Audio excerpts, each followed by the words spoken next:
ഈശോ മിശിഹായ്ക്ക് സ്തുതിയായിരിക്കട്ടെ. സ്നേഹം നിറഞ്ഞ അധ്യാപകരെ, കുഞ്ഞുമക്കളെ, നിങ്ങൾ പ്രാർത്ഥനയിൽ വളരാൻ റെഡിയാണോ? ഇത്തവണത്തെ ബിബ്ലിയ ഫെസ്റ്റ്, നമ്മുടെ അതിരൂപതയുടെ വിശ്വാസ പരിശീലന കേന്ദ്രം നേതൃത്വം നൽകുന്ന ഇൻറ്റൻസീവ് ബൈബിൾ കോഴ്സ് കളറാക്കാൻ നിങ്ങൾ റെഡിയാണോ? എങ്കിൽ LP സെക്ഷനിൽ കുറച്ചധികം കാര്യങ്ങൾ നമുക്ക് ചെയ്യാനുണ്ട്. ഒന്നാമതായി, നിങ്ങളുടെ കൈകളിലേക്ക് ഒരു ബ്ലാക്ക് ആൻഡ് വൈറ്റ് പുസ്തകമായിരിക്കും എത്തുക. ആരും കൈയും വീശി വരാൻ പാടില്ല. സ്കെച്ച് പെൻസും ക്രയോൺസും കളർ പെൻസിലുകളും മാത്രമായിട്ടേ നിങ്ങൾ ക്ലാസ്സിൽ വരാൻ പാടുള്ളൂ. എന്തിനാണെന്നല്ലേ, ഈ ബ്ലാക്ക് ആൻഡ് വൈറ്റ് ആയിട്ട് നിങ്ങൾക്ക് തന്നിരിക്കുന്ന ഈ പുസ്തകത്തെ നിങ്ങൾ കളറടിച്ച് കളർഫുൾ ആക്കണം. ഇതിലൂടെ ഒരു കാര്യം കൂടെ നമ്മൾ പഠിക്കും. പ്രാർത്ഥന എന്ന് പറഞ്ഞു കഴിഞ്ഞാൽ അങ്ങനെ ശോകമൂകമായിട്ടുള്ള ഒരു സംഗതിയല്ല. കളർഫുള്ളാണെന്ന് നമ്മൾ വരച്ചും വായിച്ചും പഠിച്ചും മനഃപ്പാഠമാക്കിയും നമ്മൾ ഈ ദിവസങ്ങൾ കടന്നു പോകും. റെഡിയല്ലേ കൂട്ടുകാരെ? Are you ready? യെസ്. 6 പാഠഭാഗങ്ങളായിട്ടാണ് ഈ LP സെക്ഷന്റെ ടെക്സ്റ്റ് നമ്മൾ അണിയിച്ചൊരുക്കിയിരിക്കുന്നത്.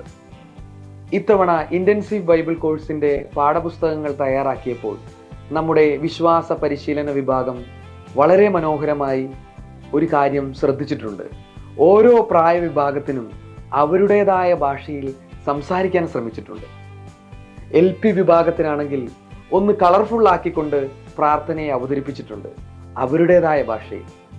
UP വിഭാഗത്തിലാണെങ്കിൽ സൂപ്പർ ഹീറോസിലൂടെ വിശുദ്ധരുടെ ജീവിതത്തെ അവതരിപ്പിച്ചിട്ടുണ്ട്. ഹൈസ്കൂൾ സെക്ഷനിലാണെങ്കിൽ ഫോൺ ലാംഗ്വേജിലൂടെ, നമ്മളുടെ വാട്സപ്പ് ലാംഗ്വേജിലൂടെ ഈ പാഠഭാഗത്തെ അണിയിച്ചൊരുക്കിയിട്ടുണ്ട്. നമ്മളുടെ അതിരൂപതയെ സംബന്ധിച്ച് ഇത് വളരെ മികച്ച ഒരു അവതരണ ശൈലിയും കൂടെയാണ്.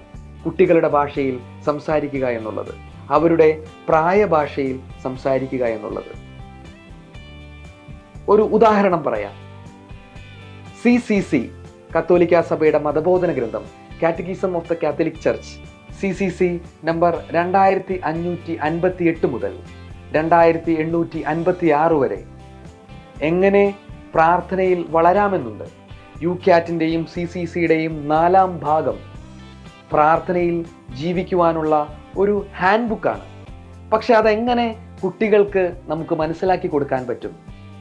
ഈ LP സെക്ഷനിൽ വളരെ ലളിതമായ ഭാഷയിൽ ഈ CCCയുടെയും UCATന്റെയും വിശുദ്ധരുടെയും വിശുദ്ധ ബൈബിളിലെയും കാര്യങ്ങളൊക്കെ സിമ്പിളായി പറഞ്ഞു കൊടുക്കുന്നുണ്ട്. മൂന്നാമതായി 6 പാഠഭാഗങ്ങളിലായിട്ടാണ് LP സെക്ഷന്റെ ഈ പ്രാർത്ഥനയ്ക്ക് ഒരു ആമുഖം അണിയിച്ചൊരുക്കിയിരിക്കുന്നത്. ഫസ്റ്റ് ചാപ്റ്ററിൽ എന്താണ് പ്രാർത്ഥന എന്ന് നമ്മൾ പഠിപ്പിക്കും. 2ാം ചാപ്റ്ററിൽ എങ്ങനെ പ്രാർത്ഥിക്കാമെന്ന് പഠിപ്പിക്കും. 3ാം ചാപ്റ്ററിൽ എന്തിനാണ് പ്രാർത്ഥിക്കണമെന്ന് പഠിപ്പിക്കും. 4ാം ചാപ്റ്ററിൽ വിവിധ തരത്തിലുള്ള പ്രാർത്ഥനകളെ നമ്മൾ പരിചയപ്പെടുത്തും.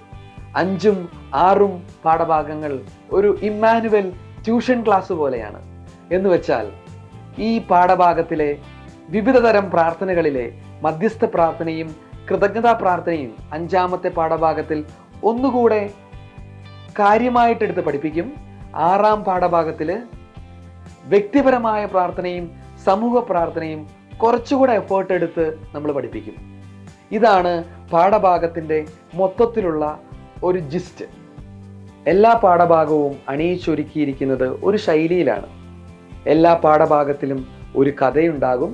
ബൈബിളിൽ നിന്നോ ശാസ്ത്രലോകത്തിൽ നിന്നോ അമ്മുമ്മ കഥകളിൽ നിന്നോ ഒക്കെ ആയിട്ടുള്ള വ്യത്യസ്തമായ 6 കഥകളുണ്ട്. ഈ 6 കഥകളിൽ നിന്നും 6 കാര്യം പറയാനുണ്ട്.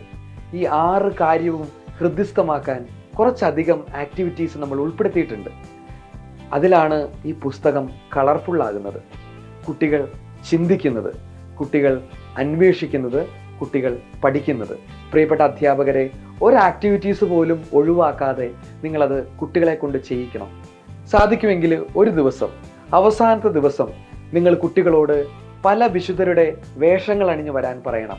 ഒരു സെയിൻസ് റാംപ് വാക്ക് നമ്മൾ ഒരു ആക്ടിവിറ്റിയിലുണ്ട്. അവർ ആ വിശുദ്ധനെ കുറിച്ച് പറയാനും പഠിക്കാനും ആ വേഷമണിയാനും ഒക്കെ അത് ഇടയാക്കും എന്ന് ഞാൻ ഓർമ്മിപ്പിക്കുകയാണ്. ഇതേപോലെ നിരവധി ആക്ടിവിറ്റീസ്, അതിലൂടെയൊക്കെ പ്രാർത്ഥനയ്ക്ക് ഒരു ആമുഖം കൊടുക്കാനാണ് നമ്മൾ പരിശ്രമിച്ചിരിക്കുന്നത്. പിന്നെ 6 പാഠഭാഗത്തിലും നമ്മൾ 6 വിശുദ്ധരെയും 6 വിശുദ്ധരുടെ പ്രാർത്ഥനയെയും 6 ദൈവവചനത്തെയും പഠിപ്പിക്കും.